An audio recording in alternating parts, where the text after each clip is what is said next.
బీజేపీకి అలాగే మోడీకి అప్పుడే వాళ్ళ పార్టీ నుంచి వ్యతిరేకత స్టార్ట్ అయిపోయింది. ఇదేంటి అని ఆశ్చర్యపోతున్నారా? సహజంగా బీజేపీ ఎంతో క్రమశిక్షణ కలిగిన పార్టీగా ఉంటుంది. ఆ పార్టీలో ఎవరు కూడా మరొకరిని విమర్శించే పద్ధతి గానీ, స్థాయి గానీ ఉండదు. అంత పకడ్బందీగా ఉంటుంది ఆ పార్టీ. అలాంటిది ఇప్పుడు బీజేపీలోనే ఇంటర్నల్‌గా కుంపట్లు తయారయ్యాయి. సో, ప్రధానమంత్రిని సైతం వదలకుండా కామెంట్లు చేస్తున్నారు. ప్రధానమంత్రి మీద కూడా వ్యతిరేకత క్రియేట్ అవుతుంది అనేది ప్రస్తుతం ట్రెండింగ్ అవుతున్న విషయం. ఆల్రెడీ ఇప్పుడు నెక్స్ట్ జార్ఖండ్ కావచ్చు, హర్యానా కావచ్చు, అలాగే మహారాష్ట్రలో అసెంబ్లీ ఎలక్షన్స్ ఉన్నాయన్నమాట. సో వీటిని ఫోకస్ చేసి కొంతమంది లీడర్స్, హిందీ బెల్ట్ లీడర్స్ ఎవరైతే ఉన్నారో, ఇవన్నీ హిందీ బెల్ట్ రాష్ట్రాలు కాబట్టి ఈ లీడర్స్ మోడీ మీద దృష్టి పెట్టి మోడీ మీద కామెంట్ చేస్తున్నారు అని చెప్పేసి మనకు తెలుస్తూ ఉంది. అట్లాగే ఇది వైరల్ అవుతూ కూడా ఉంది. గమనిస్తే మీడియాలో ఆర్ఎస్ఎస్ పత్రిక ఆర్టికల్స్ రాస్తూ వస్తుంది తమ అధికారిక పత్రిక నుంచి. దీంట్లో కూడా మోడీ మీద గట్టిగా అక్షింతలు వేసింది. అలాగే యూపీలో అయితే పెద్ద రచ్చ జరుగుతుంది యోగి మీద. యోగి ఆదిత్యనాథ్ మీద రచ్చ జరగటం ఏంటా అని షాక్ అవ్వచ్చు, కానీ ఇది నిజం. ఎందుకంటే మోడీ తర్వాత అంతటి వాడు, మోడీకి వారసుడు అని యోగి ఆదిత్యనాథ్ పేరు పడ్డాడు. అలాంటి వ్యక్తి మీద రచ్చ చేసి విమర్శలు చేయగలిగే పరిస్థితి, ఆ స్థాయి ఎవరికి ఉంది అని క్వశ్చన్ రాకమానదు. అసలు బీజేపీలో ఏం జరుగుతుంది, ఈ లుకలుకలన్నీ ఏంటి అనేది మనం ఇప్పుడు చూద్దాం. మోడీ నిన్నటిదాకా సుప్రీం బాస్గా ఉన్నాడు. ఎవరు ఆయన్ని క్వశ్చన్ చేసే పరిస్థితి లేదు, ఎవరు ఆయన్ని ఎదిరించే పరిస్థితి లేదు. సో అంత దర్జాగా ఉన్నాడు. ఆయన అంటేనే భయపడే పరిస్థితి కూడా ఉంది. కనీసం ఆయన పక్కన ఆయనతో పాటు ఎదిగిన వాళ్ళు, ఆయన సీనియర్లు కూడా, రాజ్నాథ్ సింగ్ కావచ్చు, అట్లాగే అమిత్ షా కావచ్చు, వీళ్ళు కూడా ఆయన అంటే భయపడే పరిస్థితి ఉంది. అలాంటిది ఇప్పుడు ఇంటర్నల్గా సెటైర్లు మొదలయ్యాయి. గతంలోనే అంటే మోడీ స్థాయి వ్యక్తి నితిన్ గడ్కరీ, ఆయన కూడా ఇప్పుడు హైవే మ్యాన్ అన్న పేరుంది. ఆయన మాత్రం గతంలో మోడీ మీద వ్యతిరేకత చూపించాడు. మోడీ మరీ నిరంకుశంగా వెళ్తున్నాడు అని చెప్పేసి ఆయన మీద సెటైర్లు వేయడం జరిగింది. పార్టీకి మొత్తం తానే అనుకుంటున్నాడు అంటూ గతంలో ఆయన సెటైర్లు వేశాడు. మోడీకి ఆయనకి కూడా చాలా గ్యాప్ పెరిగిపోయింది. సో మోడీ ఒకవేళ ప్రధాని పదవిలోకి ఆయన రాకపోయి ఉంటే ఆ అవకాశం కూడా నితిన్ గడ్కరీకి వచ్చుండేది అనేది కూడా వాదన ఉంది. సో ఇలాంటి పరిస్థితుల్లో నితిన్ గడ్కరీని చిన్నగా పార్టీ నుంచి దూరం చేసి సైడ్ చేసేసాడు. సో నితిన్ గడ్కరీ ఇప్పుడు ఒక వెనకడుగులో ఉన్నాడు. సో ఇదొక పరిస్థితి.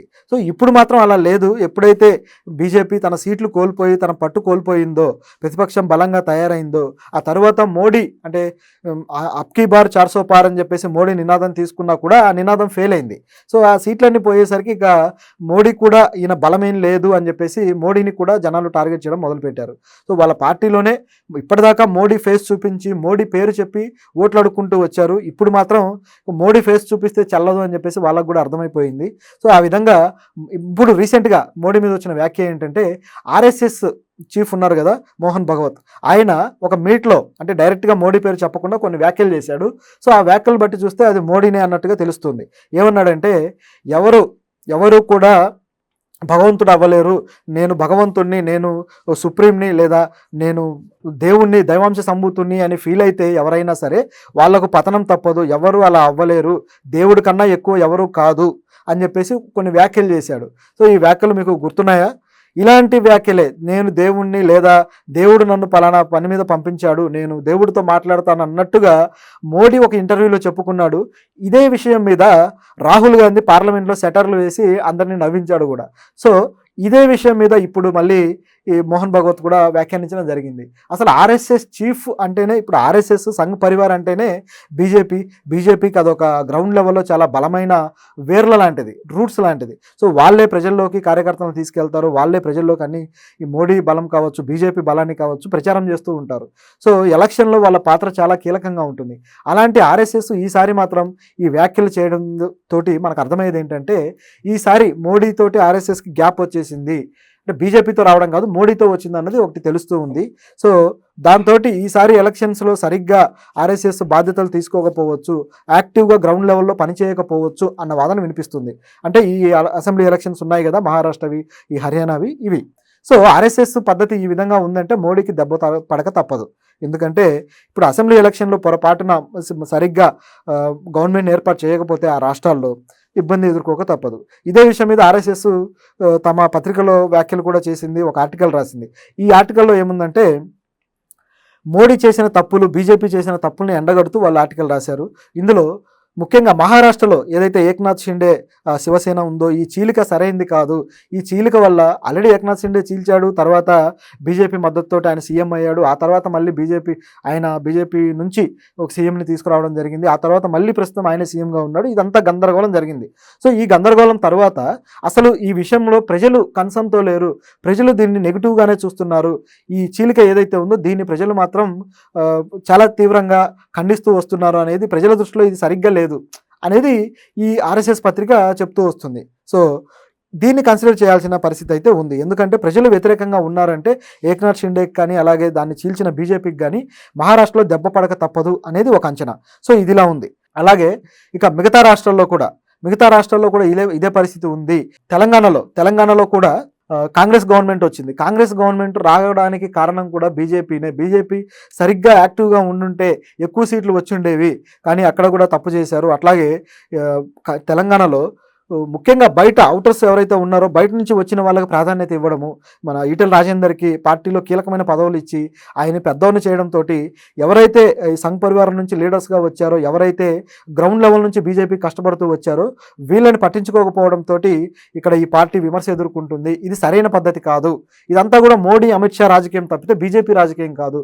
బీజేపీ అంటేనే గ్రౌండ్ లెవెల్ నుంచి వచ్చే లీడర్స్ని, కింద స్థాయి కార్యకర్తను కూడా లీడర్స్గా మారుస్తారు అన్న పేరు ఉంది.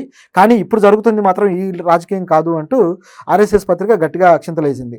సో ఈ విధంగా ఆర్ఎస్ఎస్ పత్రిక తిట్టడం కావచ్చు, ఈ విధంగా వీళ్ళు మోడీని టార్గెట్ చేయడం చూస్తుంటే మోడీకి ఆయన ప్రభ కోల్పోయాడు, మోడీకి ఇక మూడింది అని అనిపించక తప్పదు. ఇకపోతే మోడీ ఏమి తక్కువ తినలేదు. మోడీ కూడా గేమ్స్ ఆడడం స్టార్ట్ చేశాడు. ఆయన తనకు ఎవరైతే నెక్స్ట్ ఎలక్షన్ జరిగితే మళ్ళీ మోడీనే నిలబడాలనుకున్నట్టుగా ఆలోచన కనిపిస్తూ ఉంది. ఆయనకి 75 ఏళ్ళు దాటినా నెక్స్ట్ ఎలక్షన్కి వచ్చేసరికి 80 ఏళ్ళు వచ్చినా సరే మళ్ళీ నేనే ఉంటాను అన్న పందా ఆయనలో కనిపిస్తుంది. సో లేకపోతే ఆయన ఈ పందాయనలో లేదనుకుంటే ఎందుకు యోగి ఆదిత్యనాథ్ని టార్గెట్ చేస్తూ ఆయన కార్నర్ చేసే ప్రయత్నం చేస్తాడు అనేది క్వశ్చన్. ఇప్పుడు యూపీలో చాలా సీట్లు తగ్గింది కూడా బీజేపీకి యూపీ నుంచే. యూపీలో యోగి ఆదిత్యనాథ్ ఉన్నాడు, ఆయనకంటూ సొంత బలం ఉంది. అట్లాగే యూపీలో మోడీకి కానీ బీజేపీకి కానీ చాలా బలం ఉంది. అయినా సరే యూపీలో ఆ రామ మందిరం కట్టించామని బలంగా చెప్పుకున్నా సరే ఆ కట్టించిన నియోజకవర్గంలో కూడా వాళ్ళు సీట్ కోల్పోయారు. ఇంత జరిగిందంటే కారణం ఏంటి? మోడీ ప్రభ కోల్పోవడం కాదా అన్న వాదన వచ్చింది. అలాగే యోగి ఆదిత్యనాథ్ ప్రభ మాత్రం పెరుగుతుంది అన్న భయం మోడీకి ఏర్పడింది. సో ఆయనకి ఎప్పుడైతే యోగి ఆదిత్యనాథ్ ఆల్టర్నేట్ అవుతాడని మోడీ భయపడ్డాడో వెంటనే ఆయన ఫ్లేట్ తిప్పేశాడు. యోగిని ఎక్కడ ఉంచాలో అక్కడ ఉంచే ప్రయత్నం మొదలుపెట్టాడు. అందులో భాగంగానే ఇప్పుడు కొన్ని వ్యాఖ్యలు కనిపిస్తున్నాయి. ఇప్పుడు యోగి డిప్యూటీ ఎవరైతే ఉన్నారో అక్కడ డిప్యూటీ సీఎం కేశవ్ ప్రసాద్ మౌర్య ఈయన ఉన్నాడు కదా. సో ఈయన ఏం చేశాడంటే యోగి మీద అనుకోకుండా కొన్ని వ్యతిరేక వ్యాఖ్యలు చేస్తూ వచ్చాడు కొంతకాలం నుంచి కూడా.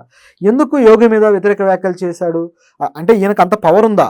డిప్యూటీ సీఎం అయితే కావచ్చు, కానీ యోగిని ఎదిరించే పవర్ ఉందా? యోగి ఆదిత్యనాథ్ను క్వశ్చన్ చేసేంత దమ్ముందా అనే క్వశ్చన్ అందరికీ బయలుదేరింది. అయితే ఇక్కడ ఉన్న ఆన్సర్ ఏంటంటే ఈయన వెనకాల మోడీ ఉండి ఉండొచ్చు అని గమనిస్తే అలాగే కనిపిస్తుంది.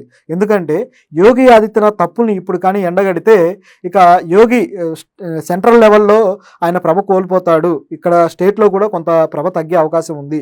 సో దీనివల్ల మోడీ సేఫ్గా ఉంటాడనేది ఒక అంచనా అయి ఉండొచ్చు. సో మోడీనే ఈయనకి ఆ బూస్టింగ్ ఇచ్చాడేమో అనిపిస్తుంది. ఎందుకంటే ఈయన చేసిన వ్యాఖ్యలు కూడా ఇలాగే ఉన్నాయి. ఎవరు కూడా తనకై తాను గొప్ప వ్యక్తి అయిపోరు. ఎవరైనా సరే పార్టీ కన్నా పెద్ద వ్యక్తి కాదు, అందరికన్నా పార్టీనే పెద్దది, అందరికన్నా పార్టీనే గొప్పది అని చెప్పేసి ఈయన వ్యాఖ్యలు చేశాడు. సో ఈ వ్యాఖ్యలు కూడా దాదాపు మోహన్ భగవత్ వ్యాఖ్యల్లాగానే కనిపిస్తూ ఉన్నాయి. సో దీన్ని బట్టి చూస్తే తర్వాత ఈ వ్యాఖ్యలు జరిగాయి కదా, ఈయన ఇలా మాట్లాడిన తర్వాత దాదాపు 10 మీటింగ్స్ జరిగాయి యోగి ఆదిత్యనాథ్వి. ఏ మీటింగ్లో కానీ ఏ సదస్సుల్లో కానీ ఈ డిప్యూటీ సీఎం ఆయన హాజరవ్వలేదు. సో వీళ్ళ మధ్య ఎంత గ్యాప్ పెరిగిందనేది మనం అంచనా వేయొచ్చు. సో ఇది పరిస్థితి. సో బీజేపీలో లుకలుకలు స్టార్ట్ అయిపోయాయి. డిప్యూటీ సీఎంలేమో యోగిని తిడుతున్నాడు, ఇటువైపు చూస్తే